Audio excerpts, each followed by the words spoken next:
importância do Evangelho para a sua vida? O Evangelho de Jesus, na atual existência, constitui uma bússola que direciona os pensamentos, as emoções no rumo da paz. É uma ética moral, é um roteiro de segurança eficaz, de conduzir os nossos passos com equilíbrio e alegria de viver.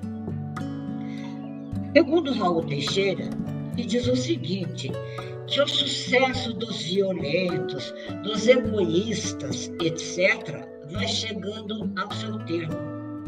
Já sentimos falta dos brandos, dos mansos de coração, dos que pararam para ouvir os seus irmãos, que trazem a ponderação perante as crises, mais dia menos dia. Estes assumirão de fato as rédeas morais do mundo. Divaldo Franco diz o seguinte, que os mansos herdarão a terra, serão condutores das massas tocados pelo amor e cônscios das altas responsabilidades que dizem respeito. Allan Kardec, ao codificar os ensinos das revelações dos Espíritos, percebeu que todos eles desaguavam na moral de Jesus. Quem se dispusesse a viver de conformidade com os ensinos espíritas estaria exercitando a moral que Jesus ensinou através da palavra e do viver. Kardec escreveu este livro, segundo o Evangelho segundo o Espiritismo, contendo a explicação das máximas morais do Cristo, em concordância com o Espiritismo e suas aplicações às diversas circunstâncias da vida. Pergunta-se, sendo este livro um dos mais lidos, se não for o mais dentre as obras espíritas, há necessidade de estudá-lo?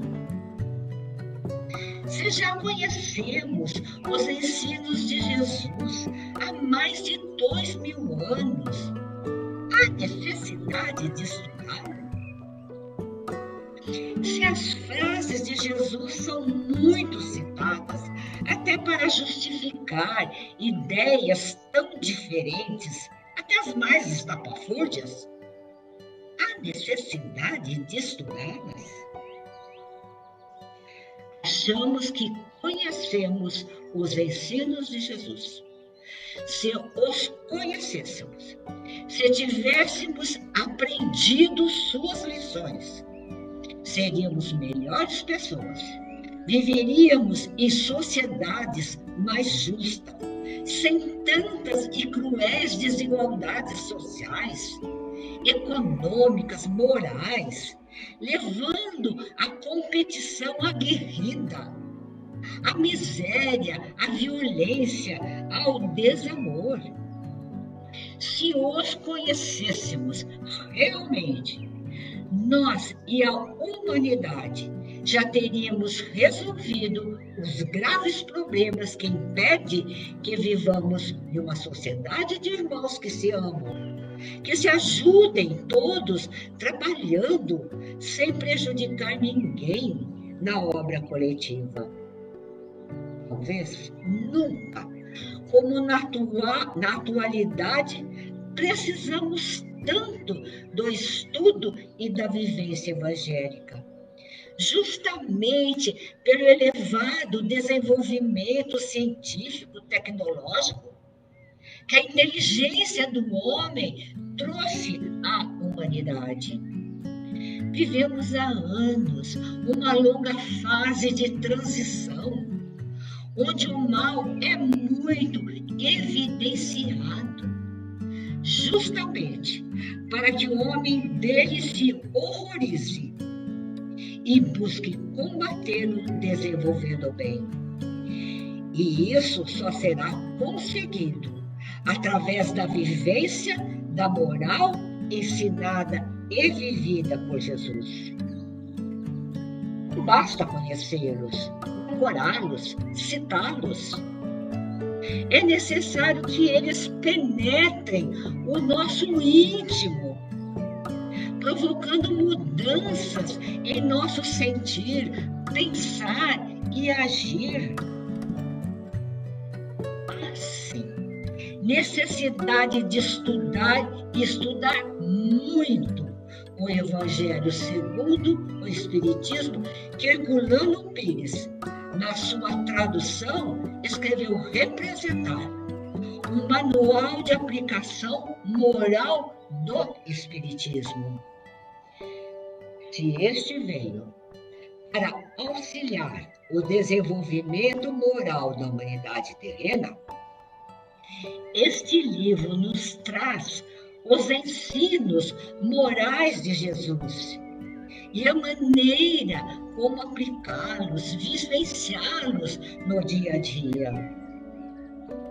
Ao estudar esta obra, vamos compreendendo que todos nós temos condições internas para seguir os exemplos de Jesus.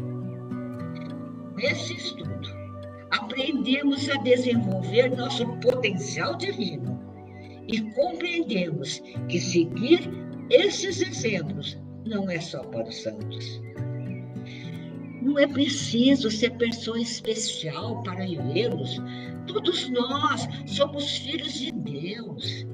Todos podemos ser sábios e bons. Se assim não fora, Jesus não teria dito: sede perfeitos. E ele o disse para todos nós, que fazemos parte da humanidade terrestre.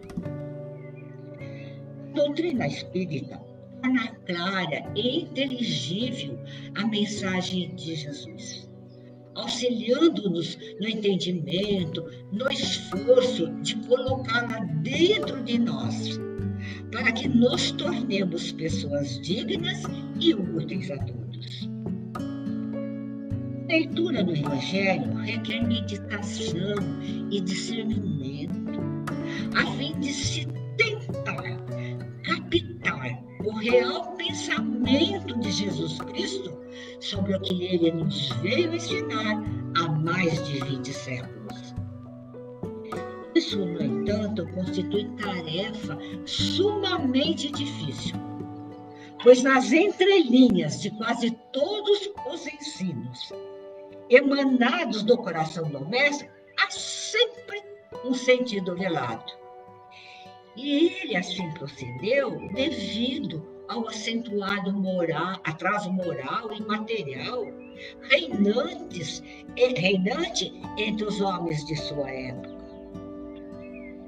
Quando, por exemplo, Jesus ensinou através das parábolas, ele houve por bem deixar o sentido de seus ensinamentos propositalmente envolto em nebulosa, propiciando assim a oportunidade de elas poderem adentrar os séculos por vindouros, sem sofrerem o impacto de deturpações, fazendo com que as maravilhosas narrativas que encerram pudessem atingir os tempos presentes, quando o Espírito de verdade, o Consolador, já fosse do conhecimento da humanidade e as parábolas pudessem ser mais adequadamente interpretadas em espírito e verdade, aproximando-se mais possível do verdadeiro sentido expresso pelo Mestre quando as ensinou. O que devemos fazer é nos aprofundarmos de uma análise mais acurada de alguns dos ensinamentos evangélicos. Pois, se uma superficial leitura nos mostra o Evangelho por fora, uma apreciação mais cuidadosa à luz do Espiritismo pode, eventualmente, ajudar os leitores a ter uma compreensão mais realística do pensamento de Jesus, mostrando-lhes por dentro alguns dos ensinamentos evangélicos. Jesus Cristo foi bastante objetivo quando asseverou que muitas outras coisas ele teria que nos ensinar, mas que os homens, de sua época, não estavam preparados para assimilá-las.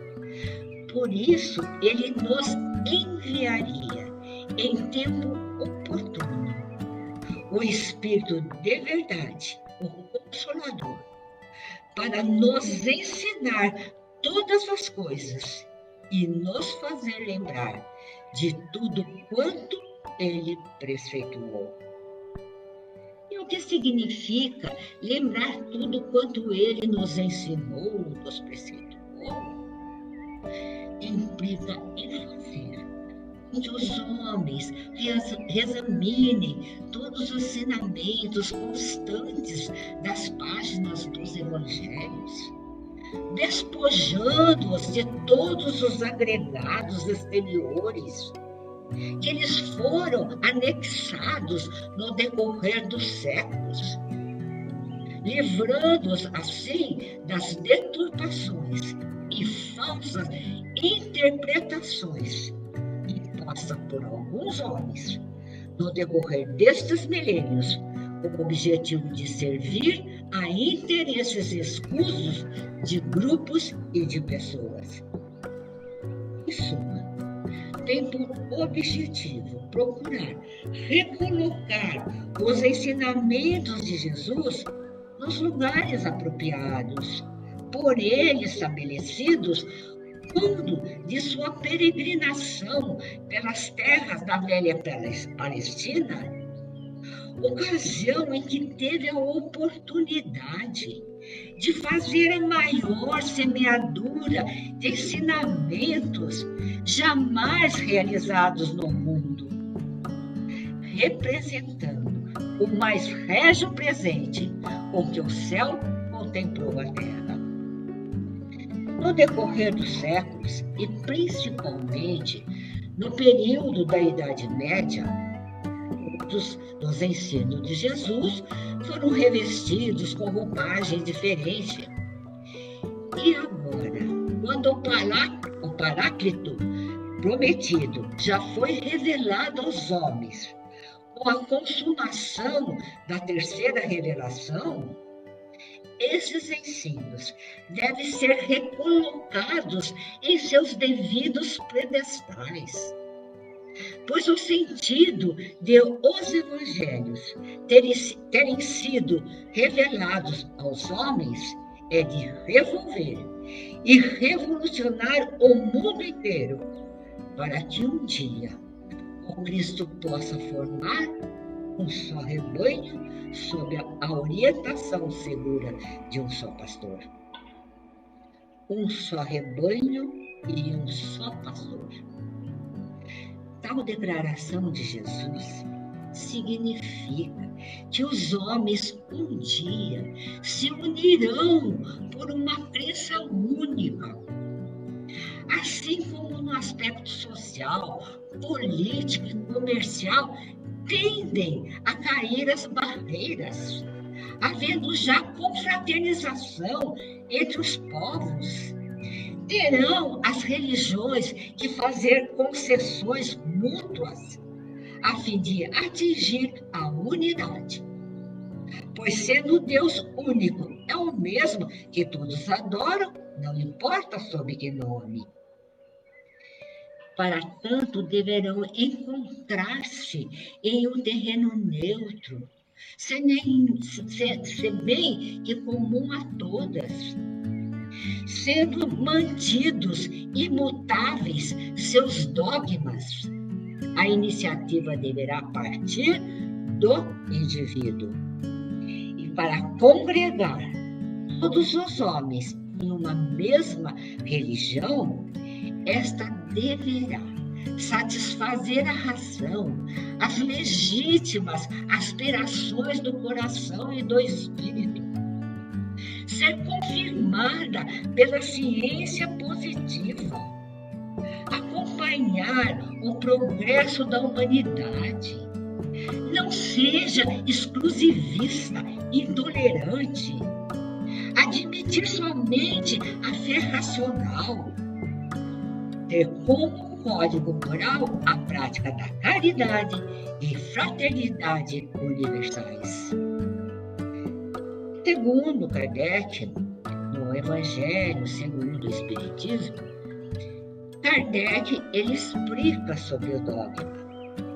Diz ele que dogma, que essa palavra adquiriu de uma forma genérica o significado de um princípio de doutrina infalível e indiscutível. Porém, o seu verdadeiro sentido não é esse. A doutrina espírita não é dogmática, no sentido que se conhece em alguns credos religiosos que adotam o princípio filosófico, o fideísmo, em que a fé se sobrepõe à razão para acomodar e justificar posições de crença. A palavra está aqui com o seguinte significado: a união de um fundamento, isto é, de um princípio divino com a experiência humana. E é com este sentido que Allan Kardec a emprega e que a doutrina espírita a entende e a trata nessa obra e nos demais livros da codificação espírita. Vamos dar uma olhadinha nos comentários.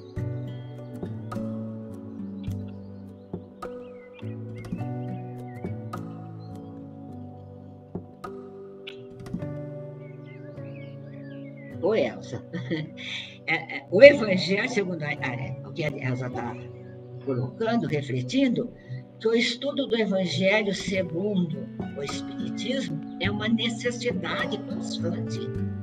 Agradecemos por tantos ensinamentos.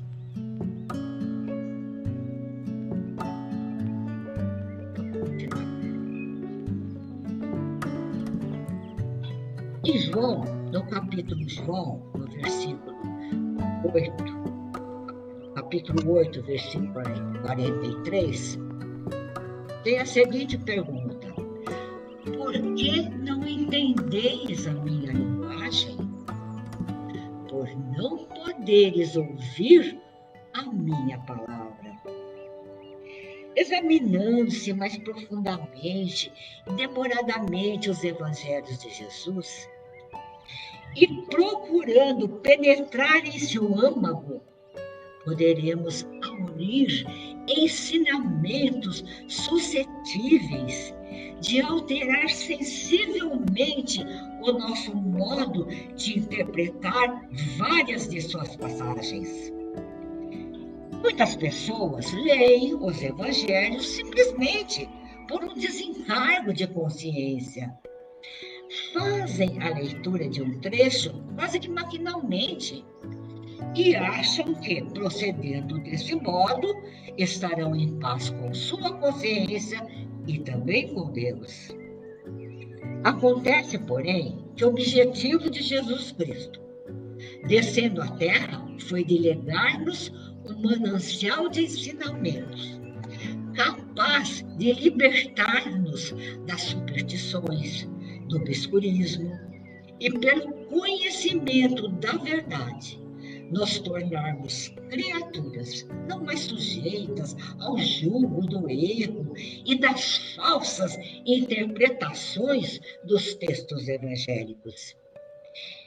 É notório que os evangelhos sofreram o impacto de várias deturpações, ficando impregnados de mistérios e de falsas ideias, pois somente assim foram satisfeitos os interesses de pessoas e de grupos.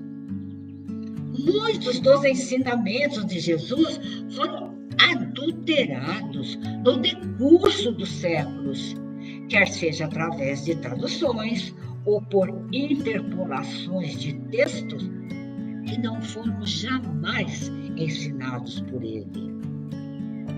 O Evangelho pode ser analisado e apreciado por dentro e por fora, dependendo do ângulo em que as pessoas se situam, ou dos interesses que demonstram pelo seu estudo de maneira mais profunda. Quando apreciados por fora, chega-se facilmente às falsas interpretações de muito dos seus conceitos, distanciando-se assim do verdadeiro sentido expresso por Jesus. No início do Evangelho de João, quem lê o que ali está explícito fica indefeso, não sabendo discernir se Jesus é Deus. E esta situação foi agravada pela deliberação do Concílio de Nicéia, realizado no IV século, que proclamou ser Deus, uma entidade trina, e que Jesus é a segunda pessoa dessa trindade.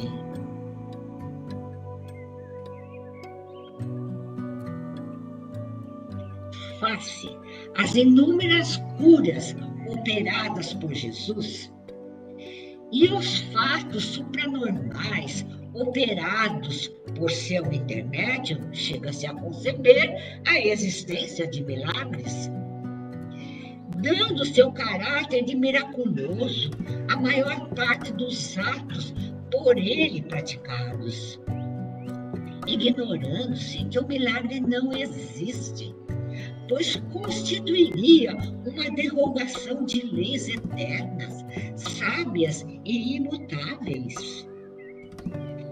Apesar de ter Jesus afirmado, por reiteradas vezes, ser João Batista a reencarnação do espírito do profeta Elias, corroborando assim a multiplicidade das existências, os homens continuam a crer na unicidade das vidas do espírito no corpo carnal, passando por cima do testemunho do próprio Mestre, que além desse nos deu outros valiosos testemunhos nas páginas dos Evangelhos.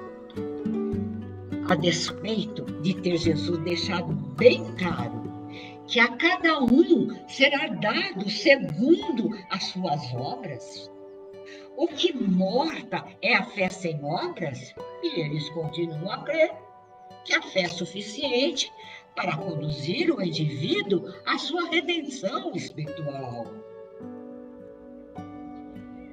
Persistem em crer na unicidade dos mundos habitados, apesar de um mestre ter afirmado que na casa do Pai existem muitas moradas, o que corrobora o fato de existirem muitos mundos que servem de morada para os espíritos em sua escalada rumo à perfeição. Ignoram o verdadeiro sentido da parábola do filho pródigo, não vendo nela a anulação pura e simples do dogma das penas eternas irremessíveis. Sem ter Jesus falado céu beatífico e inferno localizado, continua a conceber a ideia de um reino dos céus nos moldes dos reinos terrestres, tendo Deus assentado em trono reluzente, rodeado de anjos e estados beatíficos, E pouco mais além, os santos, deferindo ou indeferindo os peditórios que lhes são enviados da terra. Continuam a crer num Deus unilateral e de profundas propensões humanas. A despeito de ter Jesus apresentado um Deus de infinito amor e misericórdia, em contraposição ao Jeová parcial, implacável dos antigos judeus.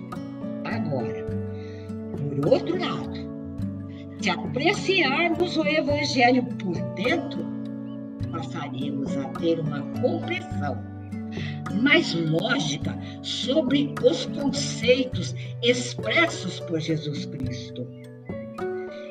Passaremos a ter uma visão mais ampla sobre a personalidade inconfundível de Jesus Cristo, Filho ungido de Deus. Jesus Cristo não é filho unigênito. Por isso significaria que ele seria o único criado, e Deus não criou apenas Jesus. Se Jesus fosse unigênito, ele não poderia dizer mais tarde: ter dito a Maria Madalena, mas vai para os meus irmãos e diz-lhe que eu subo para meu Pai e vosso Pai, meu Deus e vosso Deus. João, capítulo 20, versículo 17. Mentor principal do nosso planeta e que desceu à Terra a fim de nos legar uma manancial redentora contida nas páginas dos Evangelhos. O Espírito Superior, que por suas virtudes está muitíssimo acima da humanidade terrena.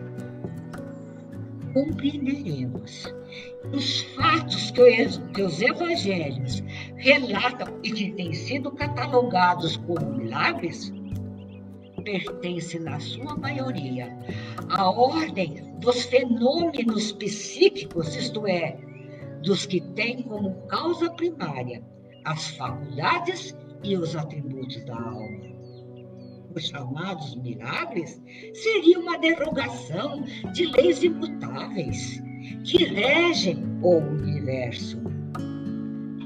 Afirmando ser João Batista a reencarnação do profeta Elias, segundo os vaticínios contidos nas Escrituras, Jesus propiciou a oportunidade de a humanidade conhecer que a multiplicidade da vida do Espírito no corpo carnal é a mais justa, sábia e equitativa das leis. No colóquio com Nicodemos, Jesus também enfatizou que ninguém verá o reino de Deus se não nascer de novo, o que representa outra robusta prova sobre a lei da reencarnação.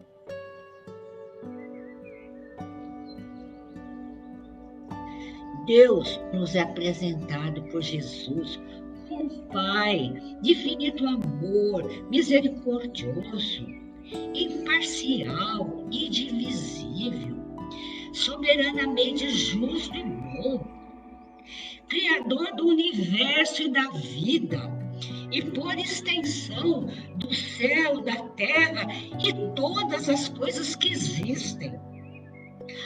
Fonte inesgotável de todo o bem. Deus é realmente o Senhor do céu e da terra, o Criador do universo e da vida. Dele emana as forças e tudo que diz respeito à vida e a elevada destinação de todas as criaturas humanas. As muitas moradas da casa do Pai são os mundos que gravitam pelo espaço infinito e que servem de morada para os espíritos que percorrem a longa caminhada da perfeição, pois a senda do progresso é quase infinita. Aqui, então, nós temos que fazer uma reflexãozinha. O que significa reino de Deus e reino dos céus? Existe uma pequena diferença. O reino de Deus é tudo. As leis, né? Tudo. O reino dos céus é tudo também, menos Deus. Porque nós estamos escalando mundo de prova, expiação, mundo de regeneração, menos Deus. Deus não cria espíritos bons, irmãos. Não cria santos e demônios. O Pai cria todos os seus filhos em estado de simplicidade e ignorância, colocando-os na senda do progresso, sem nenhum privilégio ou preferência.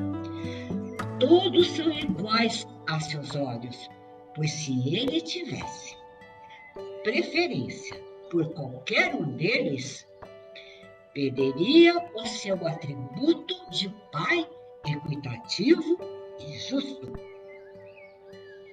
E se nós temos algum comentário?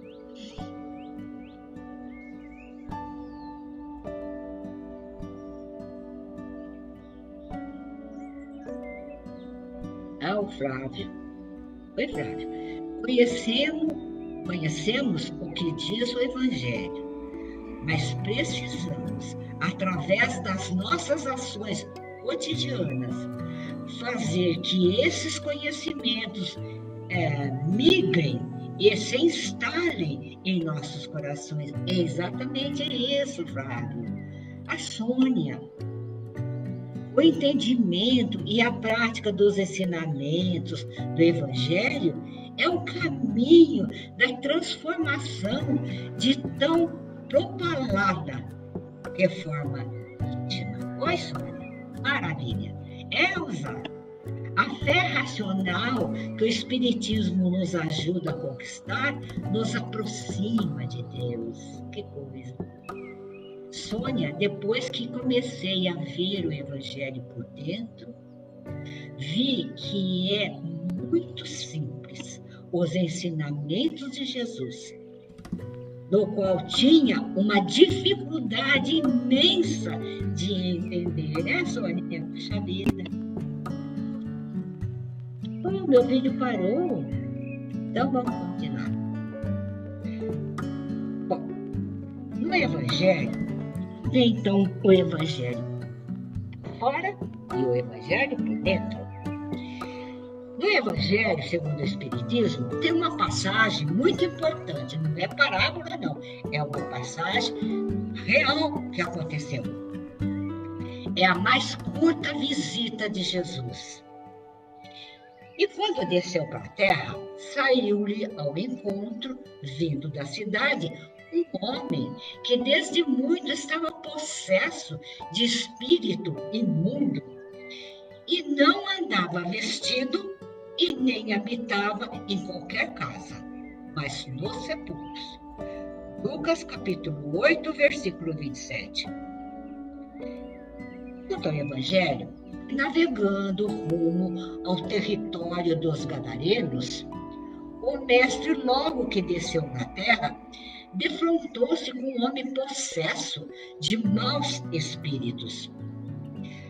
Após um curto diálogo, Jesus expulsou a legião de espíritos trevosos que o atormentavam, mas teve que regressar incontinente à Galiléia por imposição da população local, que se mostrava possuída de temor.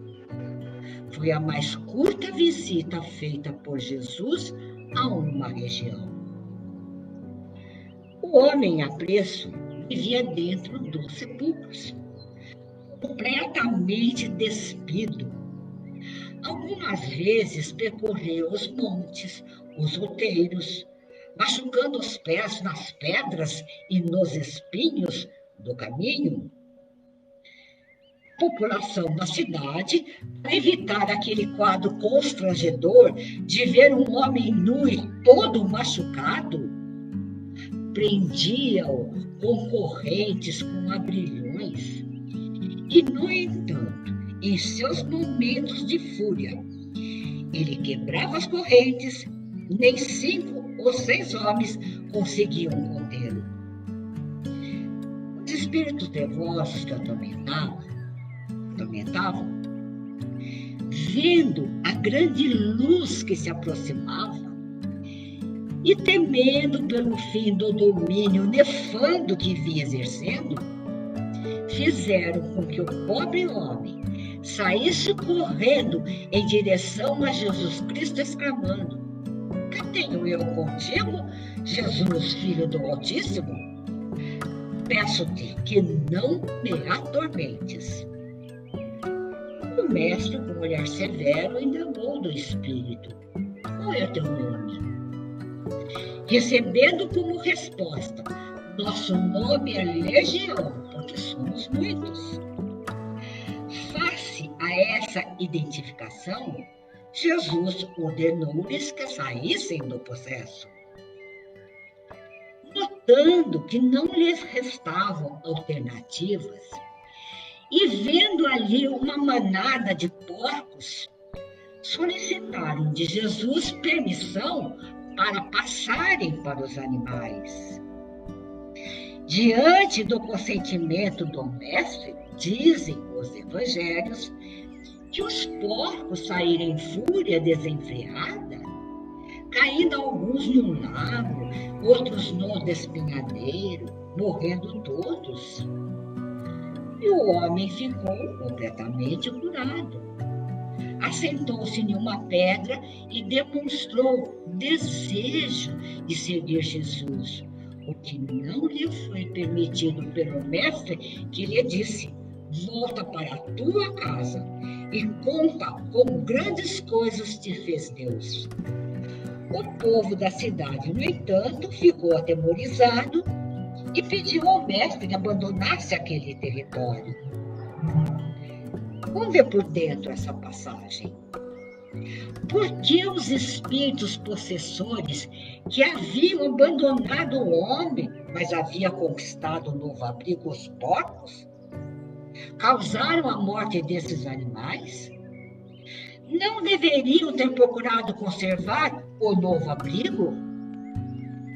As obras básicas do Espiritismo afirmam que os animais desfrutam de razoável grau de vidência, tendo muito mais acuidade do que o homem no que tange a possibilidade de verem espíritos.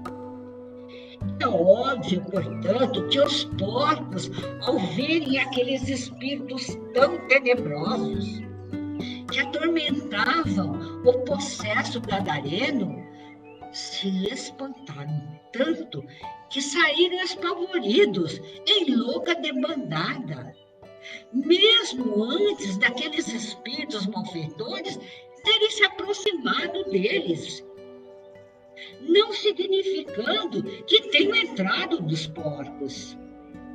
Allan Kardec, em O Livro dos Médiuns, nos diz que é certo que os espíritos podem tornar-se visíveis e tangíveis aos animais. E muitas vezes o terror súbito que denotam, sem que eles percebam a causa, é determinante pela visão de um ou demais espíritos mal intencionados com relação aos indivíduos presentes. Correndo ainda sobre a possessão, escreveu o codificador. O vocábulo possesso, na sua acepção vulgar, supõe a existência de demônios, isto é, de uma categoria de seres maus por natureza, e a coabitação de um desses seres com a alma de um indivíduo no seu corpo. Veja bem, como disse. Nesse sentido, não há demônios.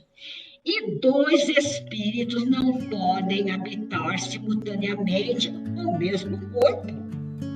Não há possessos na conformidade da ideia a que esta palavra se acha associada. O termo possesso só se deve admitir como exprimindo a dependência absoluta em que uma alma pode achar-se com relação a espíritos imperfeitos que a subjuguem.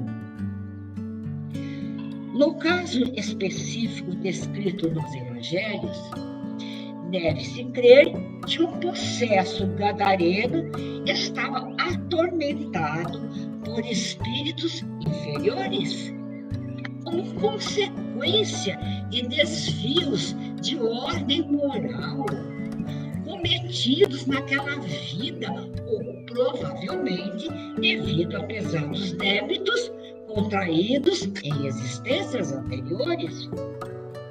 Pois Deus não faz nenhuma de suas criaturas sofrer sem razão. Uma vez que a sua justiça é equitativa e justa, não há efeito sem causa. É simplesmente a aplicação da lei de ação e reação. É óbvio que os mesmos não sucediam com os porcos. A história do endemoniado gadareno revela que por trás desse mundo visível, físico e palpável, há uma outra realidade, a espiritual, onde ocorre uma verdadeira batalha. Ainda que não consigamos vê-la com os nossos olhos materiais, Jesus traz a luz da revelação que existe um sistema de forças invisíveis e organizadas, cuja intenção é totalmente maléfica. Na sua curta visita naquelas pragas, o poder do amor transformou o endemoniado em propagados do seu reino. E a gente conversou sobre isso, porque nós temos que daqui para frente prestarmos atenção no Evangelho. Nas entrelinhas estão a verdadeira palavra de Jesus. Eu desejo a vocês uma boa semana e muito obrigada a vocês.